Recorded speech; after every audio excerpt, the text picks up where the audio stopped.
A constructive assessment of President Bola Tinubu's administration, progress, pain, and the performance question. My fellow Nigerians, democracy thrives when governments are evaluated honestly and objectively. Neither blind loyalty nor relentless opposition serves the national interest. What matters is evidence, accountability, and the measurable impact of leadership on the lives of ordinary citizens. Constructive criticism is not an attack on government. It is a necessary tool for strengthening governance, correcting mistakes, and ensuring that those entrusted with power remain accountable to the people. Nearly 3 years into President Bola Tinubu's administration, Nigerians deserve an honest assessment of what has been achieved, what has gone wrong, and what must improve if the promise of renewed hope is to become a reality. The courage of reform. Any fair assessment must begin by acknowledging that President Tinubu took decisions previous administrations repeatedly avoided.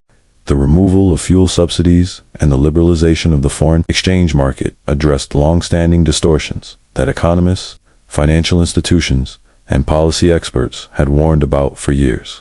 Fuel subsidies had become fiscally unsustainable, costing trillions of naira while disproportionately benefiting smugglers and wealthier consumers.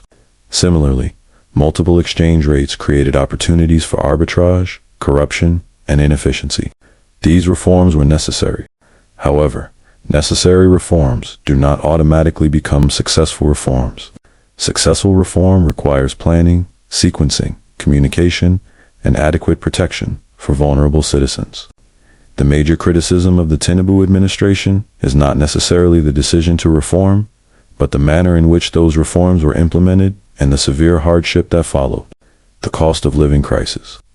The greatest challenge confronting the Tinubu administration today is the unprecedented cost of living crisis affecting millions of Nigerians. Since the removal of fuel subsidies in May 2023, petrol prices have risen by several 100%. Transportation costs have surged. Food prices have reached record highs. Electricity tariffs have increased for many consumers. Rent, healthcare, and education costs have become increasingly unaffordable.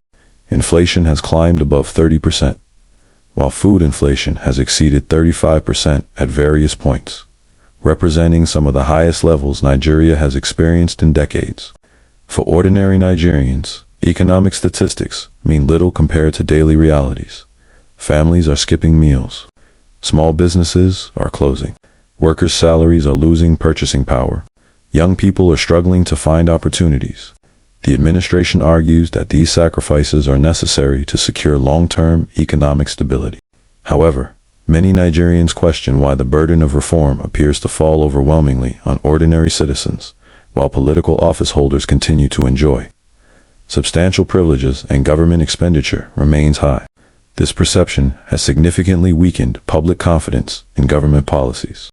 Economic management. Stability without prosperity. The administration has highlighted improvements in several macroeconomic indicators. Foreign reserves have shown signs of recovery. States are receiving increased allocations due to subsidy removal. Government revenues have improved. International investors have expressed renewed interest in Nigeria. Yet macroeconomic improvements have not translated into broad-based prosperity. Nigeria remains confronted by several structural weaknesses. Youth unemployment remains alarmingly high. Manufacturing struggles with energy costs and foreign exchange challenges. Small businesses face high borrowing costs. Infrastructure deficits continue to constrain growth. Poverty levels remain severe. Public debt servicing consumes a significant portion of government revenue. Economic growth cannot be considered successful if citizens experience worsening living conditions. The central question remains: are Nigerians better off today than they were before these reforms? For many households, the answer is still no. Security, progress, but not enough. President Tinubu inherited significant security challenges, including terrorism, banditry, kidnapping, oil theft, and communal violence. The administration has recorded successes in some military operations, while security agencies continue to make sacrifices across multiple regions. However, insecurity remains one of the government's most significant weaknesses. Kidnappings for ransom continue to affect communities and highways. Farmers in several states remain unable to access farmland safely. Rural communities continue to experience attacks. Businesses face increased security costs. The economic consequences are substantial. Reduced agricultural output, higher food prices, reduced investment, population displacement, lower investor confidence. While progress has been made, many Nigerians do not yet feel safer in their daily lives. Ultimately, citizens judge security not by government statements, but by whether they can travel, farm, work, and live without fear. Governance, transparency, and public trust. Perhaps the most serious challenge facing the Tinubu administration is the growing trust deficit between government and citizens. Many Nigerians perceive a disconnect between official narratives and everyday realities. This perception is reinforced when government spending appears excessive during economic hardship. Questions arise regarding transparency in public expenditure. Political appointments are viewed as rewarding loyalty rather than competence. Corruption allegations receive limited public resolution. Citizens see few consequences for poor performance within government institutions. Trust is essential for reform. Without trust, even good policies face resistance. Without transparency, citizens become skeptical. Without accountability, confidence in government weakens. The administration must recognize that public trust cannot be demanded, must be earned. Democratic governance and political leadership. President Tinubu has repeatedly emphasized democratic governance and national unity. However, concerns remain regarding electoral credibility and public confidence in democratic institutions. Internal democracy within political parties. Concentration of political influence among elites. The rising cost of politics. Limited citizen engagement between elections. Nigeria's democracy must evolve beyond personalities and political tribes. The future of the country depends on strengthening institutions rather than concentrating power around individuals. The leadership question. Every presidency is ultimately judged by results. President Tinubu came to office with a reputation as a political strategist and reform-minded leader. Expectations were high. Supporters argue that he inherited a fragile economy, unsustainable fiscal policies, mounting debt obligations, foreign exchange distortions, and significant security challenges. Critics counter that leadership is not judged by the difficulty of inherited problems, but by the effectiveness of solutions. The question many Nigerians are asking today is straightforward.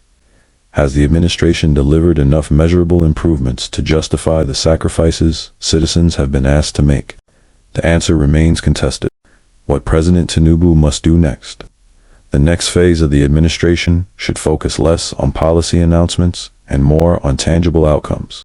Priority actions should include aggressively reducing inflation, expanding targeted social protection programs, cutting wasteful government expenditure, demonstrating greater fiscal discipline at all levels, accelerating power sector reforms, strengthening intelligence-led security operations, supporting local manufacturing and agriculture, creating sustainable employment opportunities, improving transparency through regular public performance reporting, strengthening anti-corruption institutions regardless of political affiliation, building a more inclusive government that reflects national diversity and competence. Conclusion. History will judge President Bola Tinubu, not by speeches, slogans, or political victories. History will judge him by outcomes. Did Nigerians become safer? Did poverty decline? Did businesses grow? Did institutions become stronger? Did citizens experience a better quality of life? The administration deserves credit for confronting difficult economic realities that previous governments avoided. However, courage in making difficult decisions is only the first step. The true test of leadership lies in whether those decisions ultimately improve the lives of the people. Constructive criticism is not opposition. It is a democratic responsibility. Nigeria needs less political defensiveness and more accountability, less propaganda and more performance, less blame and more solutions. The renewed hope agenda will ultimately be measured not by promises made, but by results delivered. That remains the true test of President Tinubu's leadership.